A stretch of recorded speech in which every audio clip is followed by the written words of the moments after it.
Naomi and Nia Carter, black twin sisters on a humble farm, carried dignity in every step of their morning chores. But the peace shattered when Chase Whitmore and his gang of bullies attacked Nia, cruel boys from powerful families who mocked their heritage and treated her like dirt. They believed she was nothing more than a weak farm girl, too timid to resist.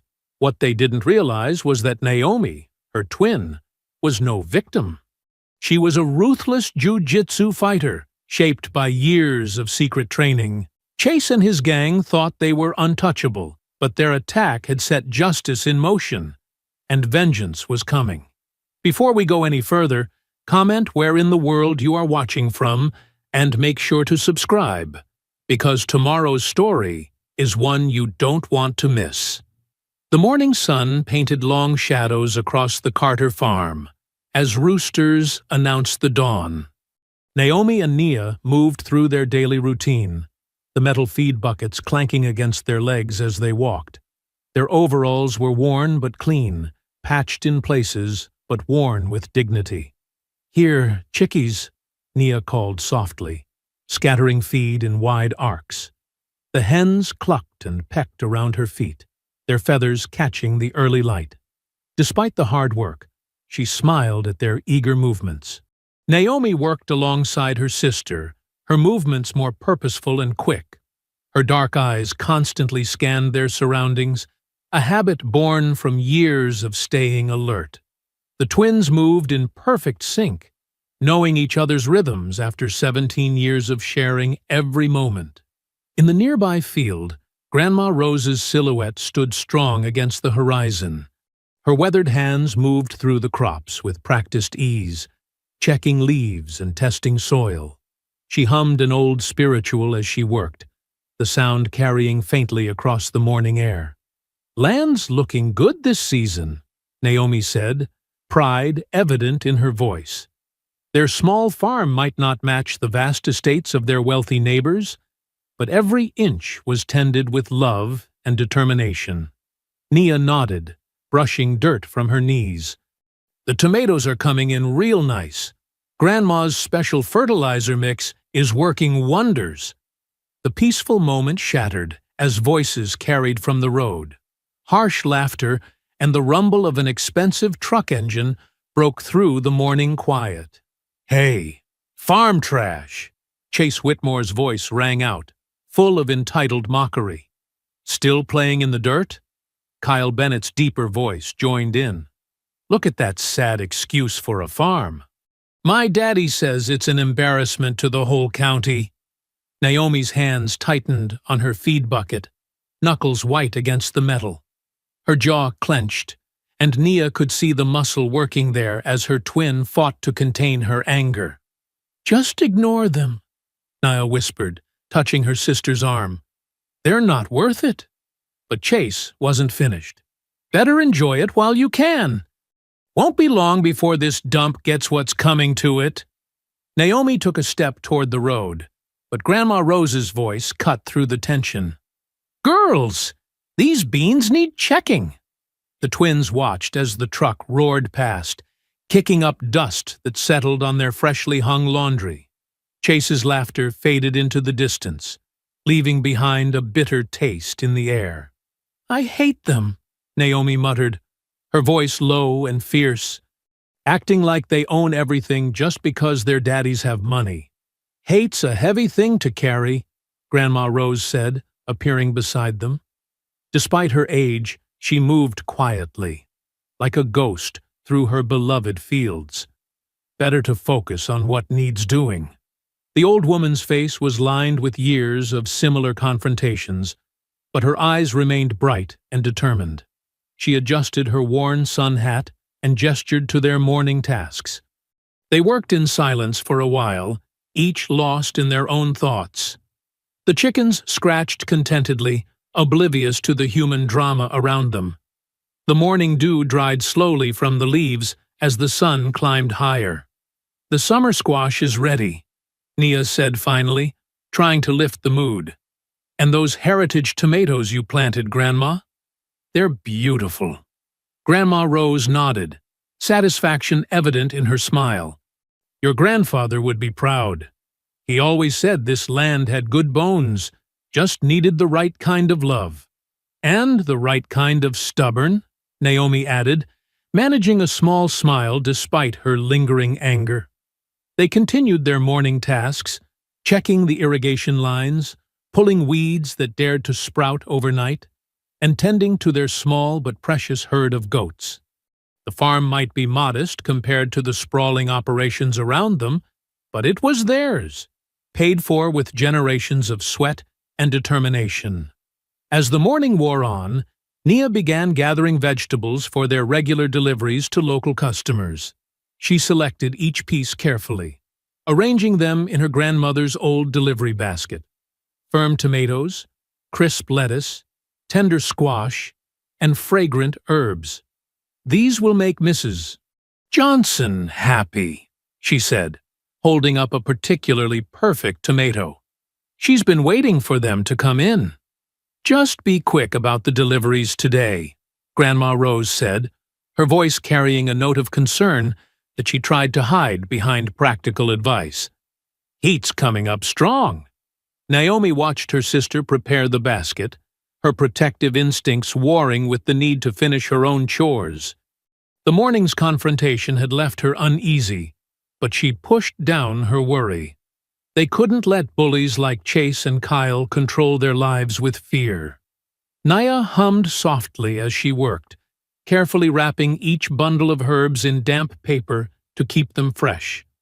Her gentle nature showed in how she handled each vegetable, treating their produce with the same care she wished the world would show to their family. The afternoon sun hung heavy in the Georgia sky as Nia made her way back to the barn, her delivery basket lighter after a day of dropping off produce. Sweat beaded on her forehead, and she paused to wipe it away with her sleeve. The old barn's weathered walls offered a promise of shade, and she headed toward it, looking forward to getting out of the heat. The crunch of gravel made her freeze. Through the thick summer air came the sound of multiple footsteps and low laughter. Her heart started hammering before she even turned around. "Well, look who we found!" Chase Whitmore's voice dripped with mock sweetness. "The delivery girl." Nia clutched her basket tighter as Chase, Kyle, Travis, and Ethan emerged from behind the barn. They moved like wolves circling prey, spreading out to cut off her escape routes. The familiar taste of fear filled her mouth. I need to get back to work," she said, trying to keep her voice steady. She took a step backward, but the barn wall was already at her shoulders. "You need to learn something first," Chase said, closing the distance between them in 2 quick strides. His hand shot out, grabbing a fistful of her shirt. The fabric twisted in his grip as he yanked her forward. "About knowing your place." His face was inches from hers now, eyes bright with cruel enjoyment. "You think you're so special with your organic vegetables and your fancy customers?" He slammed her back against the barn wall. The rough wood scraped through her shirt. "You're nothing but dirty farm trash." Kyle's massive form loomed beside Chase. With a savage grin, he knocked the basket from Nia's hands. The remaining vegetables scattered across the dirt, tomatoes bursting like wounds against the ground. "Oops," he laughed. "Guess nobody's getting their delivery today." "Get your phone out," Travis called to Ethan. "You'll want to record this." Ethan fumbled with his smartphone, nervous energy making his hands shake. But he was grinning too, caught up in the mob mentality of the moment. The camera's lens gleamed in the sunlight as he pointed it at Nia. "Please," Nia whispered. "Just let me go." Chase's response was to shove her harder against the wall. The racial slur he spat made her flinch more than the physical pain. "Shut your mouth. You people need to learn you don't belong here." Travis circled around to her side, his thin face alive with anticipation. "Maybe we should teach her that lesson real good this time." Without warning, his foot shot out, catching Nia in the ribs. The impact drove the air from her lungs. She would have doubled over if Chase hadn't been holding her up. "Again," Chase commanded, and Travis obliged. Each kick sent waves of agony through Nia's body. She tried to protect herself, but Chase kept her pinned. Tears streamed down her face as Travis landed blow after blow. "Make sure you get this," Kyle called to Ethan, who adjusted his camera angle with shaking hands. "This is going to look great online," Ethan said, his laugh high and nervous. The phone's screen captured every moment of Nia's torment. The assault felt endless. When Chase finally released her shirt, Nia crumpled to the ground beside her ruined vegetables. Dirt and bruises covered her clothes, and every breath sent sharp pains through her ribs. Chase crouched down beside her, his voice dropping to a menacing whisper. "Tell your family something for me. This land belongs to real Americans. The sooner you understand that, the better." "Got it all?" Travis asked Ethan, who nodded eagerly, stopping the recording. "Every second," Ethan confirmed, pocketing his phone. His earlier nervousness was replaced with cruel pride. Kyle delivered one final kick to the scattered vegetables. "Thanks for the entertainment, farm girl." Their laughter echoed off the barn walls as they walked away, leaving Nia curled up in the dirt. The sun beat down mercilessly as she tried to catch her breath through the pain. Each sob sent fresh waves of agony through her battered ribs.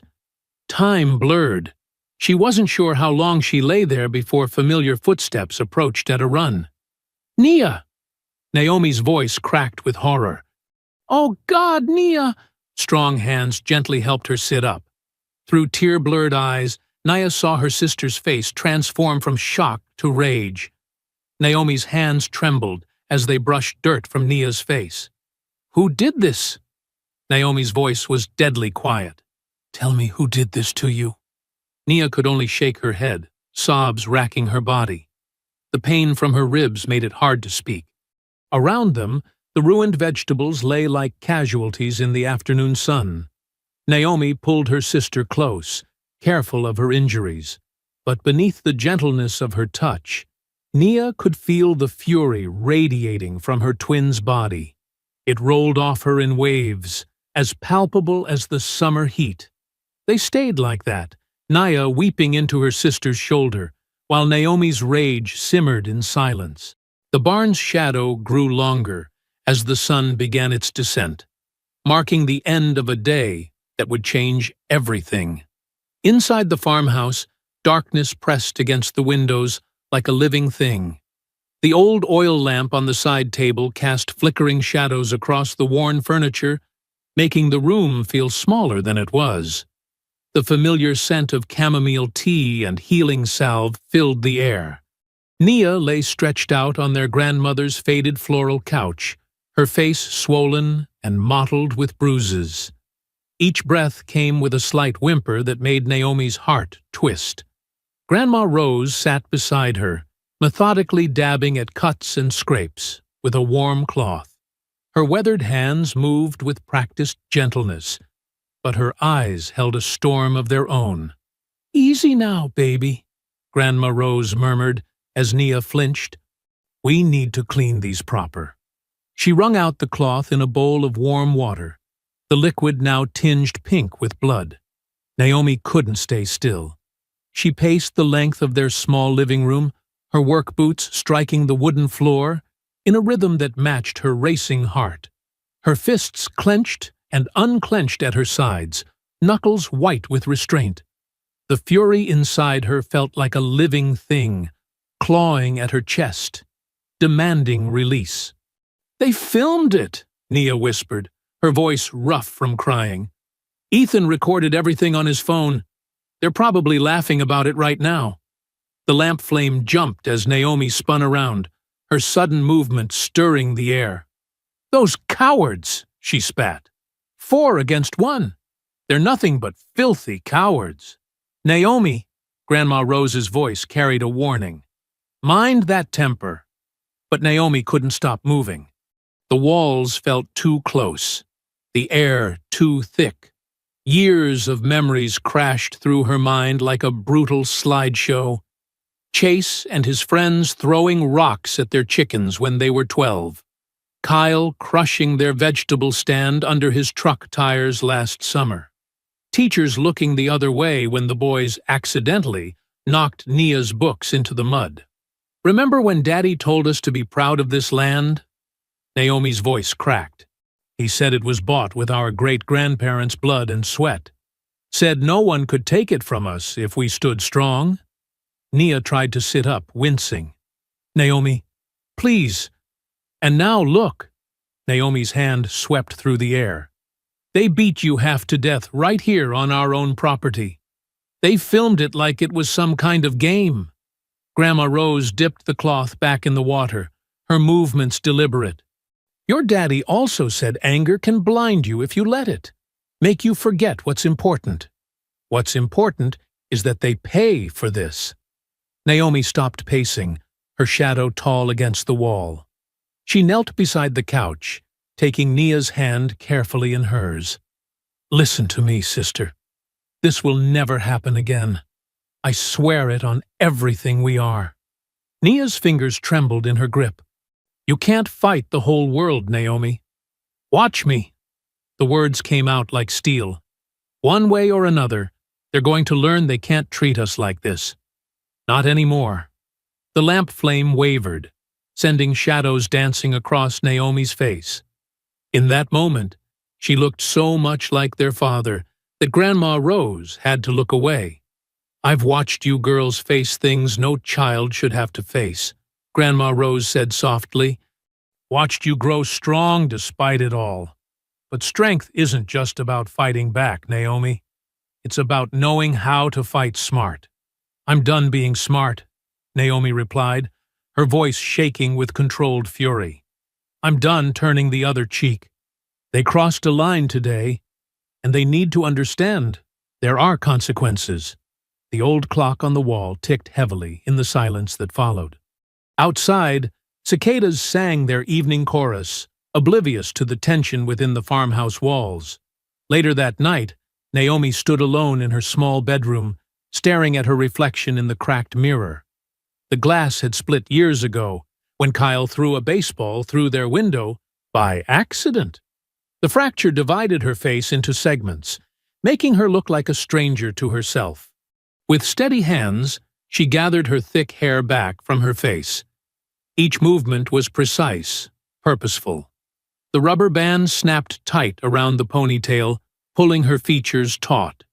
Her dark eyes met their own reflection, and she barely recognized the coldness she saw there. "Tomorrow," she whispered to her fractured image, "I teach them a lesson." The words hung in the still air of her bedroom, heavy with promise. Through the thin walls, she could hear Nia's muffled sobs from the next room. Each cry fed the fire burning in Naomi's chest, transforming her rage into something harder, more focused. The mirror caught the moonlight streaming through her window, making the cracks glow like silver veins. In its broken surface, Naomi saw herself not as the farmer's daughter or the quiet twin, but as something new, an instrument of justice, honed by years of suffering and finally ready to strike. Dawn painted the sky in shades of pink and gold as Naomi stepped onto the narrow dirt path that wound through their property. She'd chosen Nia's pale blue work shirt carefully, the one with tiny flowers embroidered on the collar. Her shoulders hunched forward in a perfect imitation of her sister's shy posture, hands clasped nervously in front of her. The morning air felt thick with moisture, promising another scorching Georgia day. Chickens scratched in the yard behind her, their clucking a familiar soundtrack to farm life. She moved slowly, deliberately, making sure to drag her feet the way Nia did when she was anxious. Every few steps, Naomi glanced over her shoulder, playing up the nervousness. She knew they'd come. Chase and his gang always showed up early, before the heat of the day set in, when they thought no adults would be watching. Her heart hammered against her ribs, but not from fear, from anticipation. The sound of an engine growling down the road made her jump, exactly as Nia would have. Chase's pickup truck appeared around the bend, mud-splattered and too loud for the peaceful morning. Music blasted from the speakers, some country song about dirt roads and freedom that made Naomi's teeth clench. She kept walking, head down, counting their footsteps as they approached. 4 sets of boots crunching on gravel, right on schedule. "Well, look who's stupid enough to be out here all alone again." Chase's voice carried across the field, dripping with mock surprise. "Didn't you learn your lesson yesterday, farm trash?" Naomi hunched her shoulders further, shuffling faster like a frightened animal. Behind her, she heard Kyle's deep laugh, followed by the distinctive click of Ethan's phone camera turning on. "Hey!" Chase shouted. "I'm talking to you, girl." Heavy footsteps approached quickly. Naomi fought every instinct that screamed at her to turn and fight. Instead, she let Chase grab her shoulder, spinning her around roughly. "Look at me when I'm talking to you," he snarled, his face inches from hers. His breath smelled like stale cigarettes and the coffee he probably stole from his daddy's kitchen. Naomi kept her eyes down, letting her lower lip tremble. She could see Kyle and Travis flanking Chase, their shadows stretching long across the dirt path. Ethan hung back, phone held high, already recording. "Maybe she needs another reminder about respect," Kyle suggested, cracking his knuckles. His varsity football jacket stretched tight across his shoulders, a symbol of the privilege that made him feel untouchable. Chase's fingers dug into her arm. "You know what? I think you're right." He shoved her backward, making her stumble. "Seems like yesterday's lesson didn't stick." "Please," Naomi whispered, using Nia's soft voice. "Just let me go." That made them laugh harder. Travis, who'd been quiet until now, stepped forward to give her a sharp poke in the ribs, right where they'd kicked Nia yesterday. "Your sister around?" he asked, looking toward the farmhouse. "Maybe she'd like to join the fun this time." Naomi let a whimper escape, feeding their cruel excitement. She could see Ethan adjusting his camera angle, making sure to catch every moment of what they thought would be another easy victory. "Got nothing smart to say today?" Chase taunted, circling her like a shark. "No big sister to hide behind." Kyle moved faster than his size suggested, shoving Naomi hard from behind. She let herself fall, landing face first in the mud. The impact split her lip against her teeth, and she tasted blood. "Look at that!" Kyle hooted. "She's already crying." Naomi stayed down, shoulders shaking as if with sobs. Mud seeped through Nia's shirt, cold against her skin. She felt boots surround her, heard the click of Ethan's phone getting a closer shot. "Not so proud now, are you?" Chase's voice came from above. "This is what happens when you forget your place." Someone spat, the glob landing inches from her face. Naomi pressed her forehead into the dirt, letting red drops from her split lip fall onto the mud. Her hands clenched in the soil, but she forced them to relax. "Not yet. Let them get closer. Let them think they'd broken her completely." "Maybe we should help her up," Travis suggested with fake concern. "You know, show her how nice we can be." "Yeah," Chase agreed, and Naomi could hear the cruel smile in his voice. "Let's show her some real Southern hospitality." The 4 boys laughed, the sound echoing across the empty field. Naomi stayed perfectly still in the mud, coughing weakly, letting her bloody lip tremble. Every muscle in her body itched to spring up, to fight back, but she held herself in check. Just a little longer. Let them lean in closer, confident in their power over what they thought was a helpless girl. Through her mud-streaked hair, she watched their boots shift closer, surrounding her completely. Above her, Ethan adjusted his grip on the phone, determined to capture every second of their supposed triumph. Chase grabbed Naomi's chin roughly, forcing her face up from the mud. His fingers dug into her cheeks as he sneered down at her. "You're weak, just like your people. Always have been. Always will be." Naomi's muscles coiled tight as a spring. She rose slowly, mud dripping from her clothes, and spat a mouthful of blood onto Chase's pristine white sneakers. Her voice came out as a low growl that none of them had ever heard before. "You really shouldn't have done that." The change in her demeanor was instant. Gone was Nia's timid posture, replaced by something dangerous and controlled. Her eyes, no longer downcast, blazed with cold fury. The transformation made them hesitate, confusion flickering across their faces. Kyle recovered first, his massive frame launching forward with a roar. "You little—" Naomi moved like lightning. She stepped into his charge, gripped his extended arm, and used his own momentum to send him flying. Kyle's feet left the ground completely. He crashed onto his back with a heavy thud that knocked every bit of air from his lungs. He lay there gasping like a beached fish, eyes wide with shock. "What the hell?" Travis scrambled backward, grabbing a loose fence board from the ground.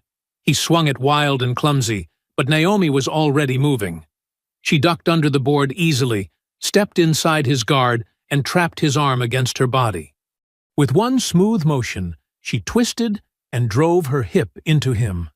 Travis yelped as his feet left the ground. He landed hard on his shoulder, the board clattering away.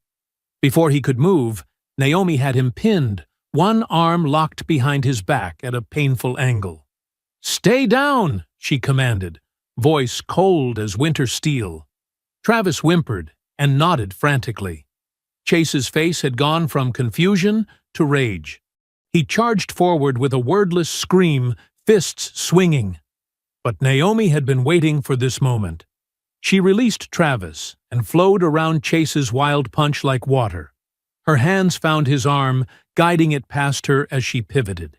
In one fluid motion, she dropped to the ground, pulling Chase with her. His arm extended across her hips as she locked her legs over his chest. Years of training took over as she arched her back, applying precise pressure to the elbow joint. Chase's scream cut through the morning air as his wrist snapped with a sound like a green branch breaking. He rolled away, clutching his arm, high-pitched whimpers escaping through clenched teeth. The only sound now was Kyle's desperate gasping and Chase's pained whines. Travis stayed frozen where he'd fallen, too terrified to move. Ethan stood rooted to the spot, his phone slipping from nerveless fingers to clatter in the dirt. His face had gone ghost white as he stared at Naomi. She rose slowly to her feet, mud and blood streaking her clothes. Nothing about her resembled Nia now. Her stance was balanced and predatory, hands loose at her sides but ready to strike. When she spoke, her voice carried across the suddenly silent field. "You touch my sister again." She took one step forward, making them all flinch. "You come near our farm again." Another step. "And you'll either crawl out of here." Her eyes locked onto each of them in turn, burning with promised violence. "Or I'll bury you here." The threat hung in the air like summer lightning. For a long moment, nobody moved. Then Kyle managed to roll onto his hands and knees, sucking in ragged breaths. Travis scrambled backward like a crab, eyes never leaving Naomi. Chase cradled his broken wrist, tears streaming down his face. Ethan was the first to run, abandoning his phone in the dirt. The others followed in a stumbling rush, supporting Chase as they fled. Their boots kicked up dust as they raced for the truck, all previous bravado shattered. Naomi watched them go, standing tall in the morning sun. Her split lip throbbed, and bruises were already forming where they'd struck her, but satisfaction burned bright in her chest. Behind her, the chickens had resumed their peaceful clucking, as if nothing extraordinary had happened at all. The engine of Chase's truck roared to life. Tires spun in the gravel as they peeled away, leaving only a cloud of dust and Ethan's abandoned phone as evidence they'd been there at all. The phone still recorded, its lens capturing nothing now but the sky and the silent aftermath of justice served. Naomi felt her hands trembling, not from fear but from the release of tension. Every move she'd made had been precise, each technique perfectly executed, just as she'd practiced countless times in secret. Years of training, hidden from everyone except her grandmother, had finally served their purpose. She stretched her shoulders, feeling muscles burn from the exertion. The taste of blood was still sharp in her mouth, but it tasted like victory now. Around her, the farm seemed to exhale, as if the land itself approved of what had just happened. The sun was setting behind the Carter farmhouse, painting the sky in deep oranges and purples. Naomi sat at the kitchen table, holding a cold cloth to her swollen lip, while Nia carefully picked bits of dried mud from her sister's hair. Grandma Rose stirred a pot of stew on the old stove, the familiar scent of comfort food filling the warm kitchen. "You did what needed doing," Grandma Rose said quietly, not turning around. "Just like your daddy would have." The crunch of tires on gravel made them all freeze. Through the window, they could see two deputy cruisers rolling up the dirt driveway, their headlights cutting through the gathering dusk. Behind them, a glossy black truck followed, Mr. Whitmore's vehicle, impossible to mistake. "Stay calm," Grandma Rose commanded, wiping her hands on her apron. "Let me do the talking." Heavy boots stomped up the porch steps. The knock that followed was more like a punch against the wooden door. Grandma Rose opened it to find Deputies Miller and Hayes standing there, their faces set in stern masks. "Evening, Mrs. Carter," Deputy Miller said, not quite meeting her eyes. "We've got some business to discuss." "Then discuss it," Grandma Rose replied, her voice level but cold as January frost. Deputy Hayes thrust a stack of papers forward. "We've received multiple complaints about a violent assault on your property today. Witnesses say your granddaughter Naomi attacked 4 boys without provocation, causing serious injury. Behind them, Mr. Whitmore emerged from his truck, his expensive boots crunching on gravel as he approached. He stood back, arms crossed, watching the scene unfold with obvious satisfaction. "That's not what happened," Nia started to say, but Grandma Rose held up a hand to silence her. "Those boys have been harassing my girls for months," Grandma Rose said. "They beat my granddaughter Nia yesterday, left her bloody and bruised." "Where were you then?" Deputy Miller shifted uncomfortably. "No report was filed." "Because we know you wouldn't do anything about it," Naomi cut in, standing up from the table. "Just like you never do." "Watch your tone, girl," Deputy Hayes warned. He pulled out another set of papers. "We've also received notice of multiple zoning violations on this property. Improper fence placement, unauthorized structure modifications, failure to maintain proper drainage systems." The list went on, each violation more ridiculous than the last. Naomi's hands clenched into fists as she recognized the game being played. This wasn't about justice. It was about power. Mr. Whitmore finally stepped forward, his expensive suit out of place in the farmhouse doorway. "Now, Rose," he said, his voice dripping false concern. "You know this kind of behavior can't go unchecked. Those boys come from good families.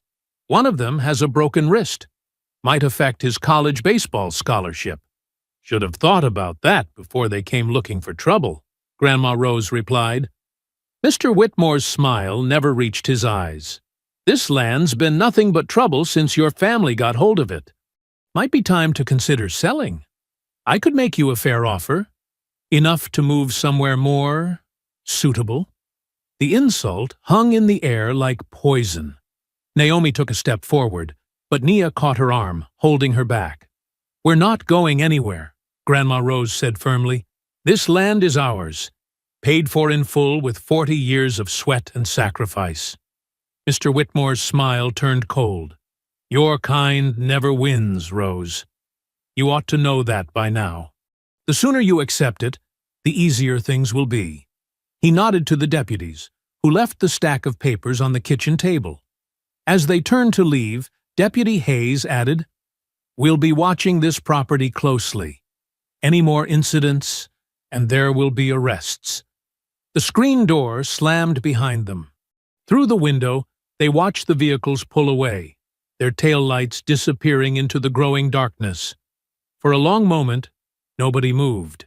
Finally, Grandma Rose picked up the stack of notices. Her hands trembled slightly as she read through them, her expression growing darker with each page. The kitchen was silent except for the soft bubbling of the forgotten stew. With sudden force, she slammed the papers down on the table, making both girls jump. 40 years, she said, her voice tight with anger.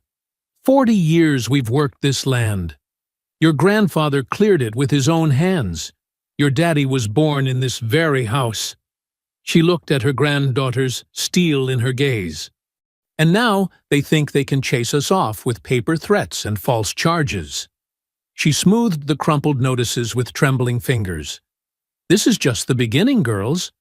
They won't stop here. They'll keep coming, keep pushing, keep trying to break us down. That's how they've always done it. The kitchen fell silent again, broken only by the soft tick of the old clock on the wall and the distant song of crickets. Through the window, their land stretched out into the darkness. The fields their family had worked for generations, the barn their grandfather had built, the trees their father had climbed as a boy. Everything they were, everything they had fought to keep, was now under threat. The morning sun beat down on Main Street as Naomi and Nia walked toward Hartwell High School. Their shoes clicked against the cracked sidewalk, echoing off the old brick buildings that lined both sides of the street. Every few steps, Naomi noticed people staring, whispering behind their hands. Outside Thompson's grocery, Mrs. Jenkins and her friend huddled near the produce display, their voices carrying clearly across the morning air. Those Carter girls were always trouble, Mrs. Jenkins said, shaking her head. Violence never solved anything. Her friend nodded vigorously. Did you hear what she did to poor Chase? His mama says he might lose his scholarship. Nia's shoulders hunched forward, but Naomi walked taller, her chin lifted. As they passed Miller's hardware store, old Mr. Miller actually tipped his hat to them, something he'd never done before. Inside the diner, they could see through the large window as Tommy Chen's father gripped his son's shoulder, pointing at Naomi with something like pride in his eyes. The Chens had faced their own share of harassment from Chase's crowd. "Look at them all," Nia whispered, "talking about us like we're characters in some story." "Let them talk," Naomi replied, but her voice wavered slightly. The weight of all those eyes felt heavier than any punch she'd taken. As they approached the school, the whispers grew louder, more direct. A group of white students near the flagpole stepped back as they passed, like Naomi was some kind of dangerous animal. But Marcus Washington and his friends, who usually kept their distance, gave her subtle nods of respect. "Heard you gave those boys exactly what they deserved," an elderly black man called from his porch, his voice carrying across the street. "About time somebody did." Inside the school hallway, the divide was even more apparent. Students clustered in tight groups, conversations dying as the sisters passed. Some looked afraid, others admiring, but nobody seemed neutral anymore. "Thug," someone coughed into their hand as Naomi passed. "Hero," another whispered from behind a locker door. Nia grabbed Naomi's arm. "Maybe we should have stayed home today. And let them think they scared us away?" Naomi shook her head. "No chance." They headed toward their first class, English with Mrs. Delgado. The teacher stood at her door as always, greeting students. When she saw the Carter twins, something flickered in her eyes, concern mixed with determination. "Girls," she said quietly, "could you stay after class? I need to discuss your essays." During class, Mrs. Delgado taught as usual, but Naomi caught her glancing their way more than usual. When the bell rang and other students filed out, she closed the door and pulled down the shade. "I heard what happened," she said, her voice low and urgent. "Both times. The attack on Nia and what followed. Naomi tensed, ready for another lecture about violence not being the answer. But Mrs. Delgado surprised her by pulling a thick manila folder from her desk drawer. "Those boys, Chase, Kyle, and their friends, they've been bullying students for years," she said, placing the folder on Naomi's desk. "I've documented every incident I've witnessed or had reported to me. Dates, times, witnesses. The school board has ignored every complaint." Naomi's hands trembled as she opened the folder. Inside were dozens of handwritten accounts, emails, even photographs of injuries and vandalism.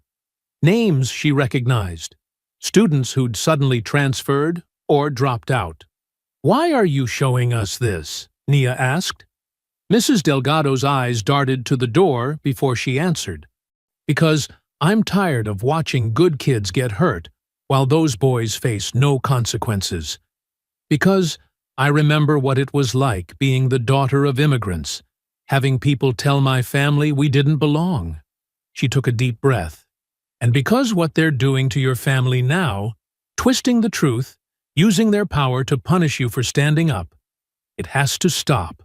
Naomi leafed through the pages, her throat tight. Here was proof, real, documented proof, of years of systematic bullying and cover-ups. "This could get you in trouble," she said.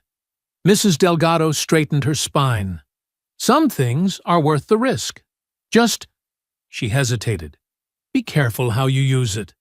Those families have a lot of influence in this town." The warning bell rang, making them all jump. Mrs. Delgado quickly wrote them passes for their next class. As they left the classroom, Naomi clutched the folder tight against her chest, its weight somehow both heavy and uplifting. The hallway had cleared, their footsteps echoing off the rows of lockers. "We fight with more than fists now," Naomi whispered, her fingers tracing the edge of the folder that contained their new weapon, the truth. The evening sun painted long shadows through the damaged walls of the old barn. Naomi had dragged 3 scarecrows from the cornfield, propping them up against bales of hay. She'd stuffed old feed bags with straw to make them firmer, more like practice dummies. Sweat dripped from her forehead as she executed a perfect hip throw on the middle dummy.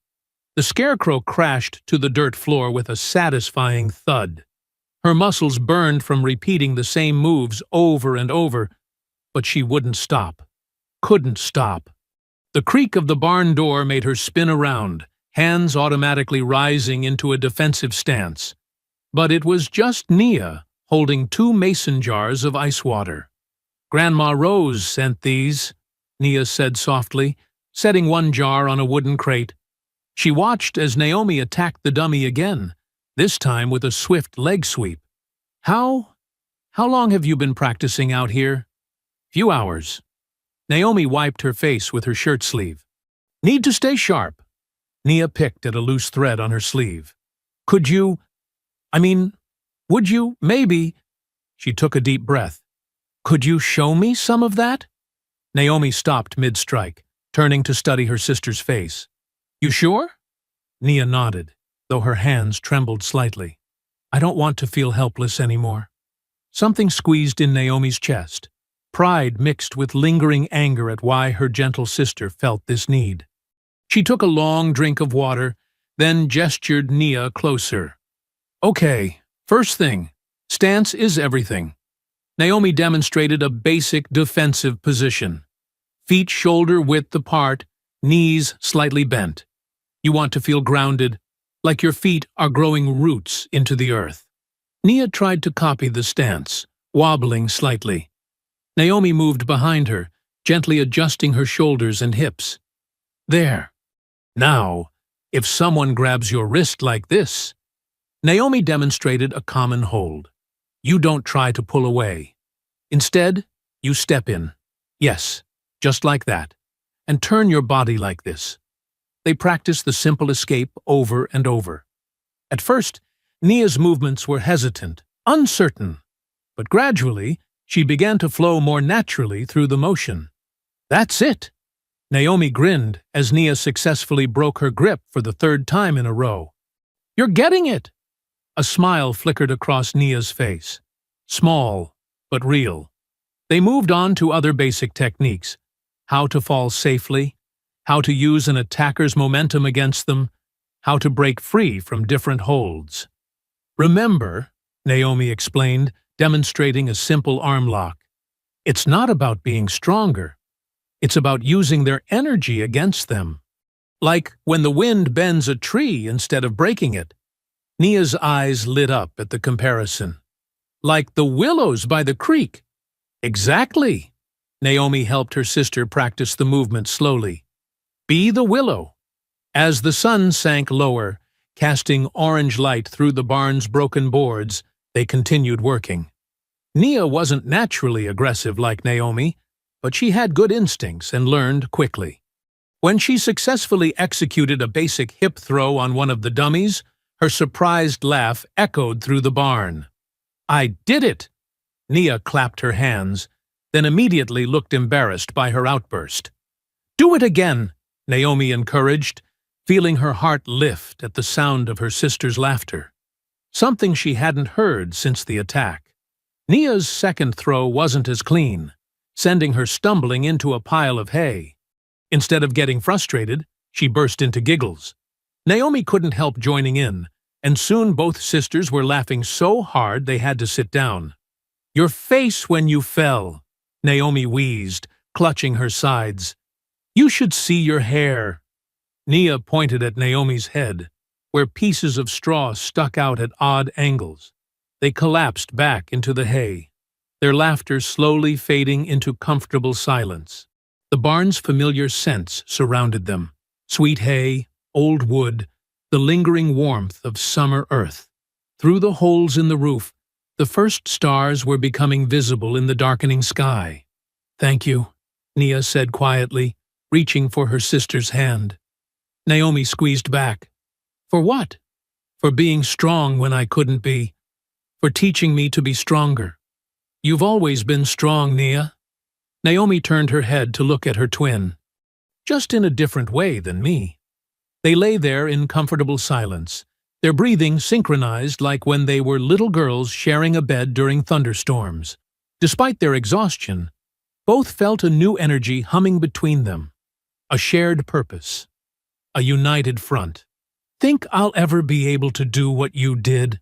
Nia asked, her voice barely above a whisper. "Stand up to them like that?" "You already are," Naomi replied, "just by not letting them break you. By being here, learning, getting back up." She paused. "We're stronger together, you know." "Yeah," Nia said, squeezing her hand again. "I know."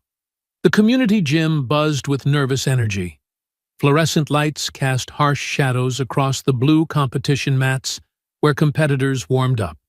Naomi adjusted her white GI, double-checking the knot on her belt, while Nia sat on the bleachers nearby, clutching their grandmother's worn leather bag. "Remember what we practiced," Naomi muttered to herself, rolling her shoulders. The registration table had given her questioning looks when she signed up. They weren't used to seeing many black girls in these local tournaments. Her first opponent was a stocky boy from the next county. As they bowed to start the match, she caught his smirk. He probably thought this would be easy. The referee's hand chopped down, and the boy lunged forward with overconfident speed. Naomi sidestepped smoothly, just like dodging Chase's attacks in the barn. When he grabbed for her GI, she used his momentum to sweep his legs. He hit the mat with a surprised grunt. Before he could recover, she trapped his arm in a textbook armbar. He tapped out in seconds. "Winner, Carter," the referee announced. A few scattered claps echoed through the gym. Naomi caught Nia's proud grin from the bleachers. Her second match drew more attention. This opponent was a tall girl with competition patches covering her GI. She was technically skilled, but Naomi had learned her techniques defending against real attacks. When the girl attempted a throw, Naomi countered with the same move she'd used on Kyle, sending her opponent flying. The crowd gasped. "Did you see that?" someone whispered. Where did she train? Match after match, Naomi's precision and power drew more spectators. Her techniques weren't flashy. They were efficient, practiced, perfect. A boy tried to muscle his way through her defense. She choked him out in 30 seconds. An experienced competitor attempted to tire her with complex moves. Naomi waited patiently, then struck like a snake when she saw an opening. Between matches, she noticed a man with a camera from the local paper taking photos. Let them see, she thought. Let everyone see. The semifinals paired her against a boy she recognized from a neighboring school.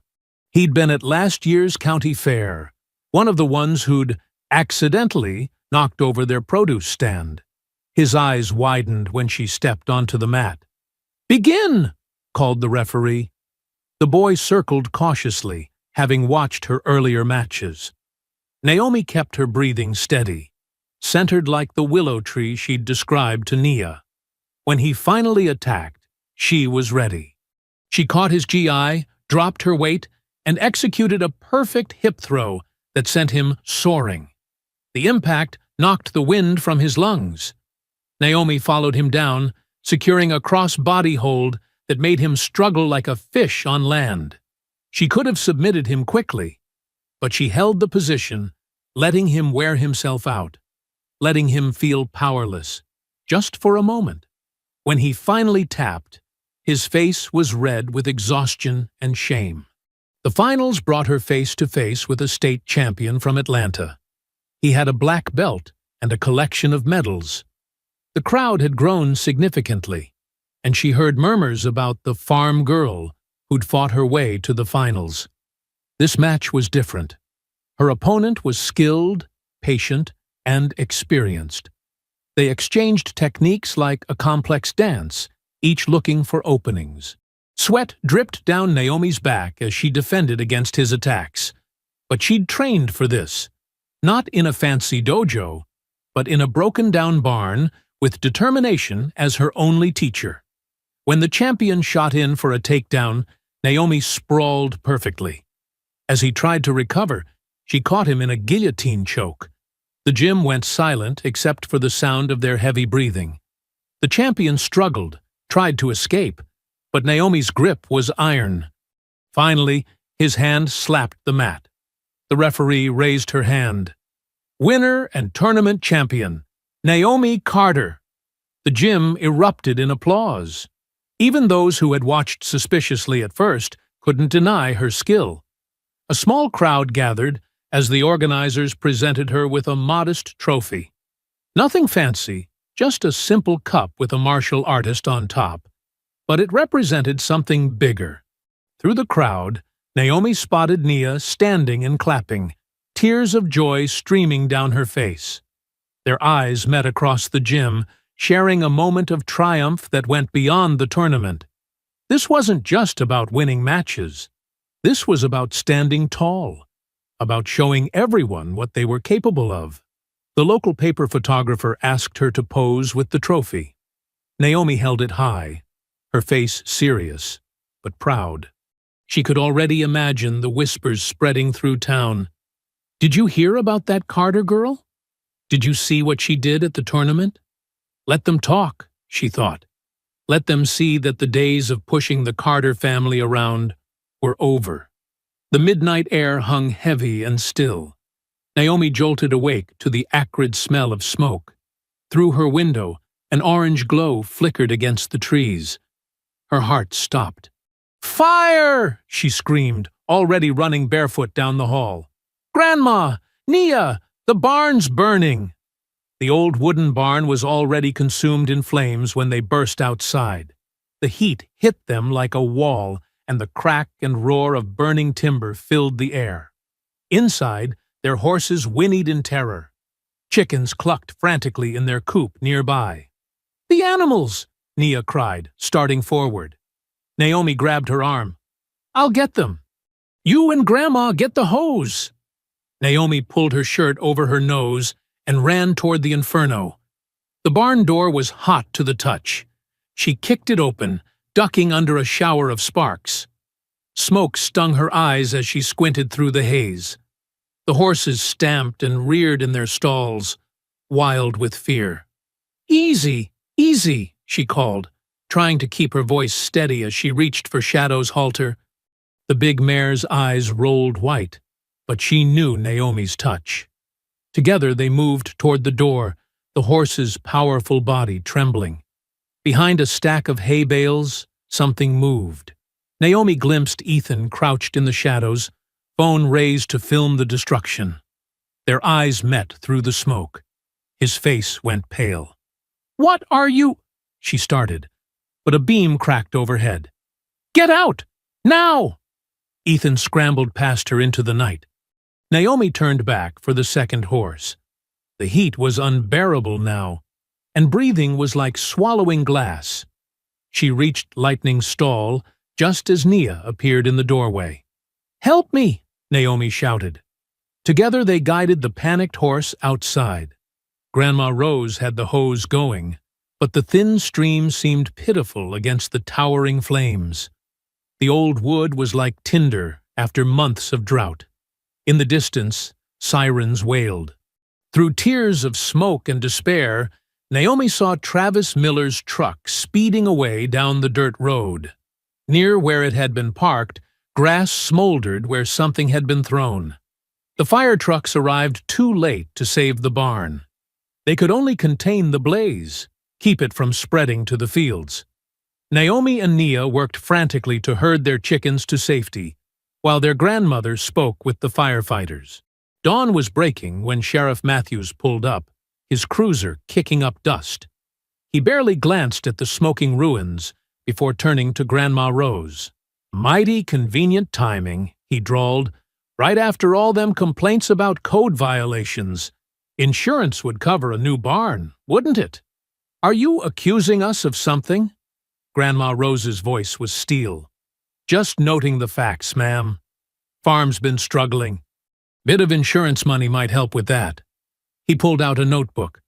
"We'll need to investigate this as potential arson." "Arson?" Naomi stepped forward, fists clenched. "We saw Travis Miller's truck." "That true?" The sheriff cut her off. "Because I just spoke to Travis. Says he was home all night. Funny thing about accusations without proof. What about proof that they attacked us first?" Nia's voice shook. "What about—" "Young lady, I'd be careful about throwing around more accusations, especially given your sister's recent, violent behavior." He tipped his hat. "We'll be in touch." As he drove away, Naomi noticed movement in the trees. Ethan stood half-hidden, still clutching his phone. When she took a step toward him, he vanished into the shadows. The sun climbed higher, revealing the full extent of the destruction. The barn was a blackened skeleton. Their stored hay was ash. Tools passed down through generations were warped and ruined. The horses huddled under a tree, still spooked. Naomi walked slowly through the debris, each step crushing charred wood. Her tournament trophy, which she'd proudly displayed on a shelf in the barn, lay melted and twisted in the ruins. All around her, generations of Carter's sweat and sacrifice had been reduced to smoking rubble. Her knees gave out. She sank into the ashes, not caring that they stained her clothes. Her shoulders shook with rage and grief. "They think this will break us," she whispered, touching the scorched earth. The words tasted like smoke and fury. Behind her, she heard Nia crying softly, while Grandma Rose murmured prayers. The morning breeze carried the stench of burnt dreams across their land.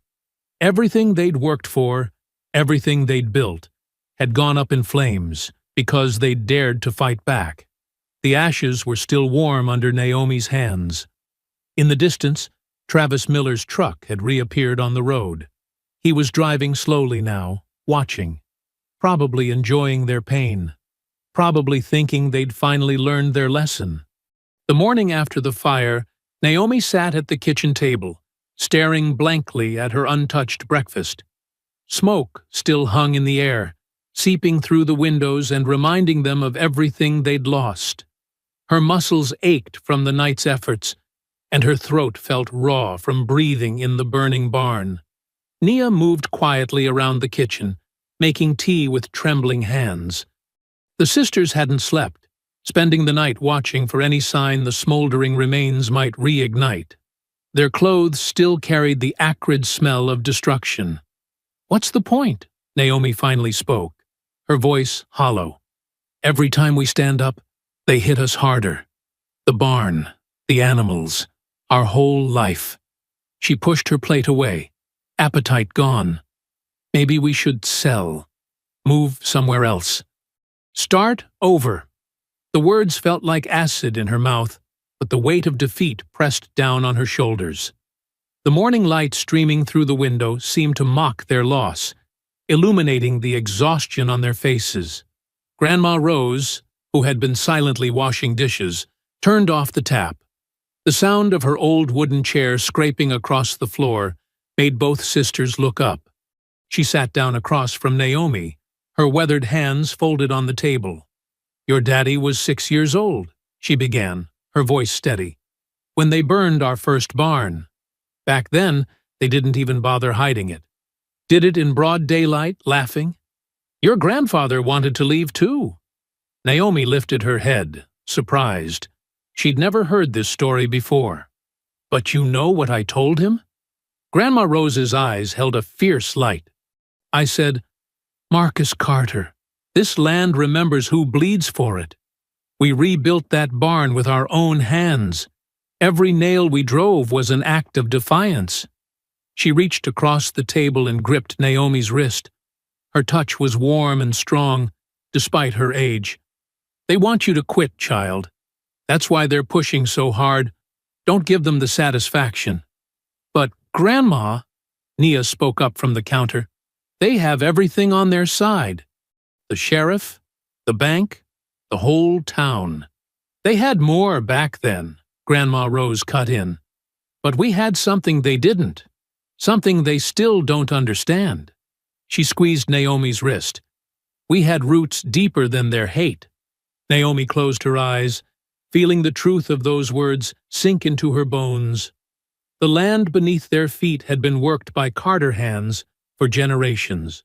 Every harvest, every season, every struggle had made it more than just property. It was their heritage. "Look at me," Grandma Rose commanded. Naomi opened her eyes to meet her grandmother's stern gaze. "You think you're tired? You think this is hard? Girl, I've watched this family survive worse. Your daddy used to say, 'They can burn our barn, but they can't burn our spirit.'" The mention of their father stirred something in Naomi's chest. She remembered him teaching her to ride, his gentle hands guiding her on Shadow's back, the same horse she'd rescued from the flames last night. "The question isn't whether we can keep fighting," Grandma Rose continued, her voice growing stronger. "The question is, what kind of story do you want to tell your children? That we ran when things got hard? Or that we stood our ground and showed them what Carter strength really means?" Outside, the morning breeze carried the lingering scent of smoke across their fields. But mixed with it was the smell of earth, of growing things, of life that persisted despite everything. Naomi pushed back her chair and walked to the window. The barn's blackened skeleton stood against the sky, a stark reminder of their enemies' hatred. But around it, their land stretched out, green and defiant. The crops they'd planted still reached for the sun. The chickens they'd saved pecked in the yard. Even in destruction, life continued. "They think burning our barn will make us disappear," Grandma Rose said behind her. "Prove them wrong." Naomi walked outside, her bare feet touching the dew-damp grass. She made her way to the barn's remains, where ash still coated everything like dirty snow. Kneeling, she pressed her hands into the charred soil. It was still warm, still alive beneath the surface. "Not yet," she muttered, fingers curling into the earth. The words came out stronger than she expected, carrying the weight of generations of Carters who had refused to be driven from their land. "Not yet. Nia stood in their shared bedroom, staring at Ethan's cracked smartphone she'd retrieved from behind the barn hay bales. She'd spotted it that morning while helping clean up, half buried in straw, where he'd dropped it during Naomi's ambush. Her fingers trembled as she pressed the power button. The screen flickered to life, no password required. Typical Ethan carelessness. "Naomi," she called softly. "Come look at this." Her sister appeared in the doorway, still brushing dirt from her hands. The morning's despair had hardened into something else. Something stronger, after Grandma Rose's words. Naomi crossed the room, her footsteps heavy on the old wooden floor. "What is it?" "Ethan's phone. From when—" Nia swallowed hard. "From when you fought them." They sat together on Nia's bed, the worn quilt crinkling beneath them. The gallery app opened to reveal dozens of videos, organized by date. Nia's stomach churned as she recognized the thumbnail of the first one, her own terrified face from days ago. "Should we?" She hesitated, finger hovering over the play button. Naomi's jaw tightened. "We need to see everything they recorded." The first video started playing, and Nia flinched at the sound of her own screams mixing with their laughter. Chase's face loomed large in the frame as he grabbed her shirt, his words clear and cruel. "Know your place, farm trash." The racial slurs that followed made both sisters wince. "Stop," Naomi whispered after 30 seconds. I can't watch them hurt you again." But Nia forced herself to continue scrolling, her breath catching as she noticed a video from last night. The timestamp read 2:47 a.m. When she pressed play, the night scene filled the screen, illuminated by flashlight beams. Travis's face appeared, grinning as he waved a gas can. "Watch this," his voice slurred slightly. "Gonna teach those Carter bitches what happens when they don't stay down." The camera followed him as he splashed accelerant against the barn wall, the liquid gleaming in the darkness. "Hurry up," Chase's voice came from off-screen. "Before someone sees." The flame of Travis's lighter flared bright, and then, whoosh, orange fire raced up the wooden walls. The video captured their laughter, their high fives, their casual cruelty as they watched the flames spread. "Oh my God," Nia breathed. Her hand covered her mouth, tears spilling down her cheeks. "We have proof. Real proof." Naomi grabbed the phone, rewinding both videos to watch key moments again. Her hands shook with rage, but her voice was steady. "They filmed everything. Their faces, their voices, the lighter, the gas can, even their stupid jokes about it. The sheriff can't ignore this," Nia said. "He'll have to—" "No." Naomi's eyes gleamed with sudden purpose. "The sheriff's in their pocket? But the internet? That's something they can't control." She pulled out her own phone and started typing rapidly. "I'm creating a new account. Anonymous. Then we upload both videos, the assault and the arson." Nia watched her sister work, conflict playing across her face. "What if they come after us worse than before?" "They already burned down our barn," Naomi said grimly. "But this time, they gave us the weapon to fight back. Their own arrogance trapped them." The upload screen appeared. 2 videos, ready to share with the world. Naomi's finger hovered over the button, trembling slightly, not with fear, but with the weight of what this would unleash. "Do it," Nia whispered, gripping her sister's free hand. "Show everyone who they really are." Naomi took a deep breath and pressed share. The progress bar began to fill. 10%, 25%, 50%. The sisters sat in tense silence, watching the numbers climb. 75%, 90%, 100%. The videos were live. The morning sun had barely cleared the horizon when the first news van pulled up to the Carter farm. Naomi watched from the kitchen window, coffee cup frozen halfway to her lips, as a reporter and cameraman stepped carefully around the muddy driveway. Her phone buzzed constantly. thousands of notifications from the videos that had spread like wildfire overnight. "They're here already," Nia said softly, joining her sister at the window. Dark circles under her eyes revealed her sleepless nights spent monitoring the growing online storm. 100,000 shares, Naomi muttered, glancing at her phone again. And that's just on the first platform. More vehicles appeared on their rural road. Cars with news station logos, vans packed with people holding signs, trucks driven by neighbors who had never before dared to show support. The quiet farm had become the eye of a sudden hurricane of attention. Mrs. Delgado's ancient pickup truck rattled up the drive, its bed loaded with casseroles and paper bags full of groceries. Behind her came the Washingtons from 3 farms over, carrying tools and building supplies. Then the Rodriguezes with more food, and the Johnsons with lumber for the barn.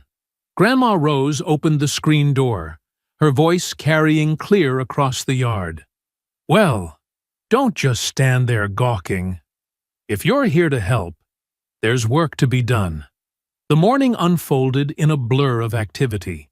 Naomi moved between interviews, telling their story again and again while neighbors worked around them, clearing debris and starting repairs on the barn. Her phone kept buzzing.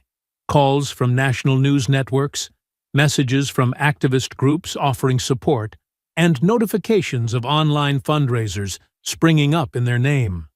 "The videos have over 1 million views now," a young reporter from Atlanta told her, holding up his tablet. "People are demanding action from local authorities.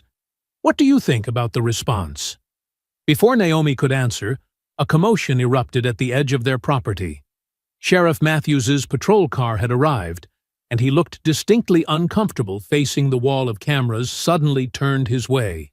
"Care to comment on why no arrests have been made?" someone shouted. "Despite clear video evidence of hate crimes?"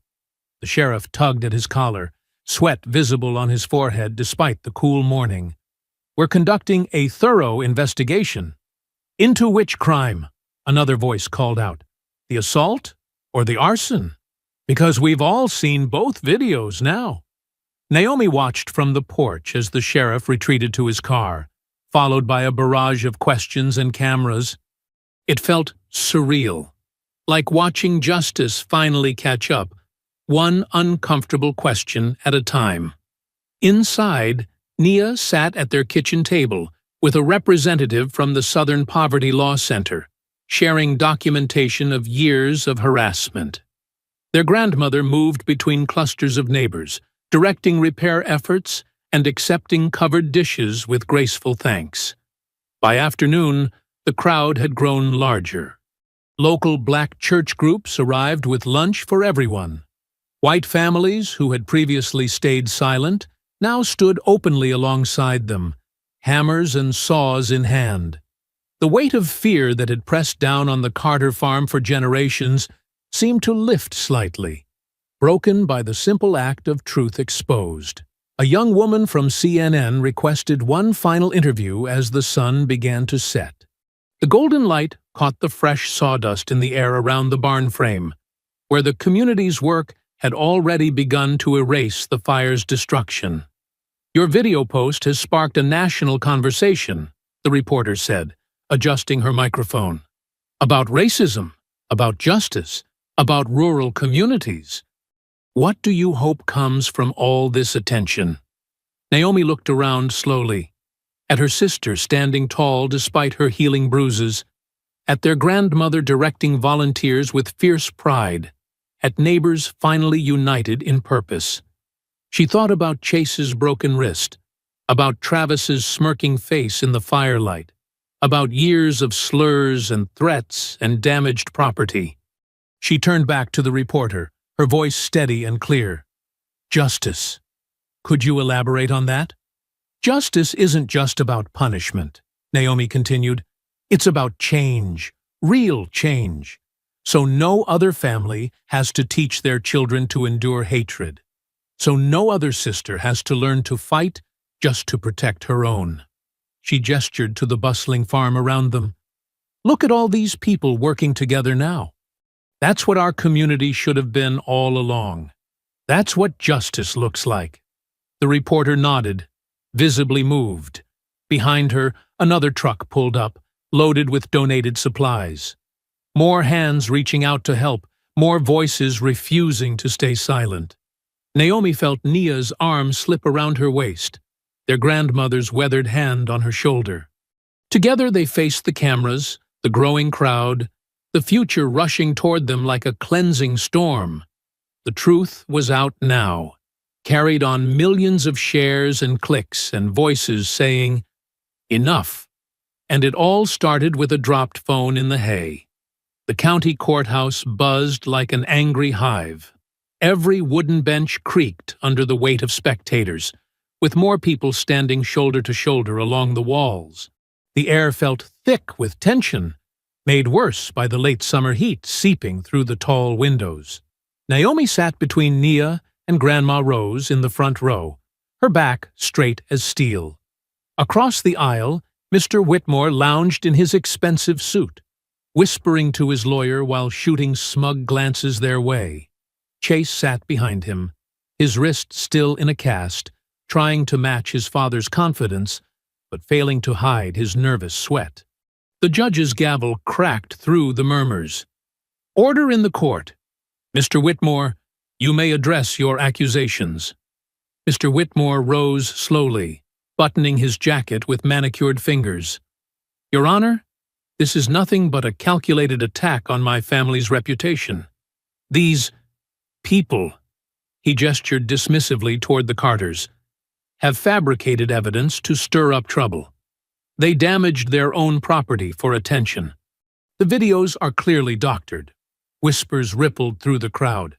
Some nodded in agreement, while others scowled in disbelief. "The Carter girl assaulted my son unprovoked," Mr. Whitmore continued, his voice dripping with false concern. "And now they've manipulated social media to paint themselves as victims. It's a shameful attempt to extract money from hardworking, respected members of this community." The judge turned to Naomi. "Miss Carter, you may respond to these allegations." Naomi stood slowly, her chair scraping against the wooden floor. The courthouse fell silent. She could feel hundreds of eyes on her, but she focused only on Mr. Whitmore's smirking face. "For generations, my family has worked our land honestly," she began, her voice clear and strong. "We've endured broken fences, poisoned wells, and midnight raids on our crops. We've cleaned racist graffiti off our barn doors more times than I can count." She pointed at Chase. "His son and his friends cornered my sister, beat her, filmed it for fun. When I fought back, they tried to burn us out." Mr. Whitmore's lawyer jumped up. "Objection! These are unsubstantiated claims." "I have the scars to prove it," Nia spoke up suddenly, her quiet voice carrying through the hall. She stood beside her sister. "And we have witnesses, neighbors who were too afraid to speak up before, because of what the Whitmores might do to them." More murmurs filled the room. Mrs. Delgado stood up from her seat. Then Mr. Washington, the Rodriguezes. One by one, farmers and townspeople rose, showing their support. Mr. Whitmore's confident smile flickered. "Your Honor, this is ridiculous. The videos are fake. My boy Ethan here can testify." "Ethan," Naomi's voice cut through the chaos. "Tell the truth. For once in your life, do the right thing." All eyes turned to Ethan Cross, hunched in his seat near the back. His face had gone pale, hands shaking as he gripped his knees. I. He looked at Chase, then at his own shoes. "The videos are real." His voice cracked. "I filmed them, both of them. The beating and the fire. Travis lit it. Chase told him to. Mr. Whitmore said he'd make sure we didn't get in trouble." The courthouse exploded in shocked voices. Mr. Whitmore's face turned purple with rage. "You little—" "Order!" The judge's gavel crashed down repeatedly. "Order in this court!" Chase leaped up, his good hand balled into a fist. "You lying piece of—" He lunged toward Nia, face twisted with hatred. What happened next seemed to unfold in slow motion. Naomi stepped in front of her sister, her body moving with fluid precision. As Chase's wild punch sailed past her head, she gripped his arm, pivoted her hip, and used his own momentum to send him flying. He crashed into the wooden railing with a spectacular thud, landing spread-eagled on the courthouse floor. The hall erupted. Deputies rushed forward, but they weren't needed. Chase lay groaning, his father's expensive suit collecting dust from the floor. Mr. Whitmore stood frozen, his carefully constructed world crumbling around him. People were on their feet, some cheering, others shouting. The judge's gavel was lost in the chaos. Mrs. Delgado embraced a weeping Nia. Grandma Rose stood tall, tears streaming down her proud face. Through it all, Naomi remained standing, calm as stone, looking down at Chase. "That's the last time you'll ever try to hurt my sister." The deputies helped Chase up, his face burning with humiliation. His father couldn't even look at him, already huddled with his lawyer as years of corruption began to unravel. The cheers grew louder. Someone started clapping, and the sound spread like thunder through the courthouse. The room divided itself, the Whitmores and their remaining supporters shrinking against one wall, while the rest of the community surrounded the Carters with waves of support and vindication. The autumn breeze carried the scent of fresh lumber and wet paint across the Carter farm. Where charred ruins had stood just weeks ago, a new barn rose proudly against the Georgia sky. Its red walls gleamed in the afternoon sun, twice the size of the old structure, built with donations and the hands of neighbors who had finally found their courage. Naomi watched from the porch as another delivery truck rumbled up their driveway. Ever since the courthouse showdown, help had poured in from across the country. First came the lawyers, then the journalists, and finally the flood of support from people touched by their story. "Look what just came in," Nia called out, waving a newspaper. The headline read, "Whitmore Empire Crumbles. Years of Corruption Exposed." Below it, smaller headlines detailed the charges: assault, arson, witness intimidation, fraudulent land deals stretching back decades. Grandma Rose settled into her rocking chair, smoothing her apron. Chase and his friends are looking at juvenile detention. Their daddies might see real prison time. She shook her head slowly. The Lord works in mysterious ways.